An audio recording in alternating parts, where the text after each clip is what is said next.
Hey everybody, I pray this morning that you woke up this morning refreshed and ready to start the day as we engage in this devotional and start our time with God. And so join me today in Genesis chapter 22.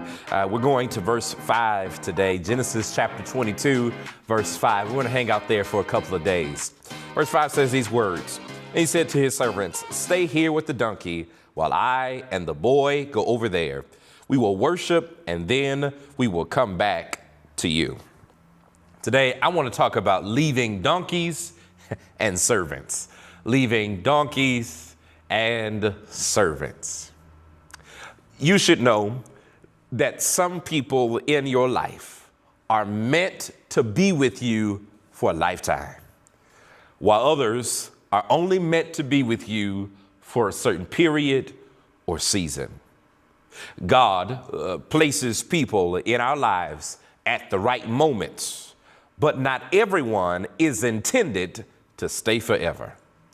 Hear me closely, friends. Unfortunately, holding on to situations or relationships past their expiration date can hinder your own destiny. I know you may love them. I know you care for them. I know you grew up with them. I know you knew them way back when. But hear me, everybody ain't meant to be with you for your entire life.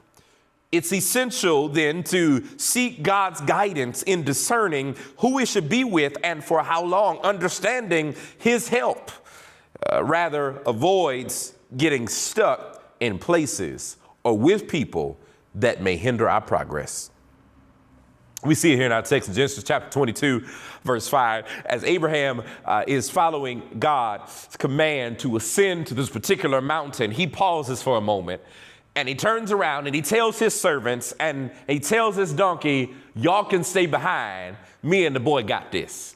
Abraham recognizes that the next phase of his journey is going to require some solitude and a deeper one-on-one connection with God. He tells the donkey to stay behind because the donkey played a crucial role in the journey. The donkey arrived, or helped him to arrive where he was, and he could not have made it this far without having that donkey. But he also realizes that just because the donkey did something for him doesn't mean it's meant to accompany him for the rest of his life. He tells the servant to stay behind, and the servant was important to his life as well, for it provided companionship. But if all they were there to do was to keep him company, that does not qualify him to go to the next phase in his life. But Abraham understands that to reach the next level in faith, we sometimes have to leave some things behind. Abraham was accustomed to being surrounded by others, being carried, being served, being supported along the way.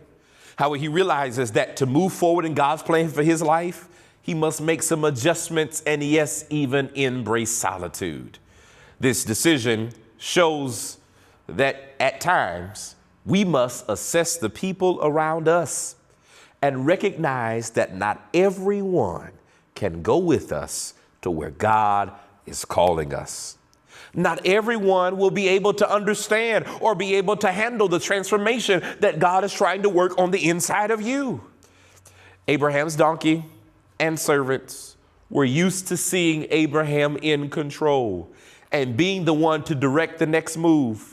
Hear me, they might have tried to persuade him to stay or not to follow God's commands, yet Abraham boldly decides to leave them behind because he knows that his life and his destiny does not belong to himself, but rather it belongs to the Lord. And sometimes we must be willing to leave behind some comfortable relationships or even some cozy situations that no longer align with where God is taking us, trusting that where God is taking us, his plan is greater than our own comfort zones.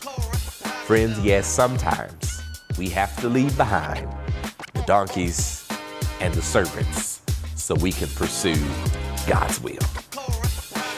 Keep on tuning in with us in this Lenten journey we've entitled Put It on the Altar, as we strive to see how we're learning from Abraham and Isaac and where God is calling us to put our entire selves on his altar to be used and blessed by him. Before we tune off, make sure that you like, share, subscribe. Make sure that you share this with someone as we end this devotional period. Friends, I'll see you next time.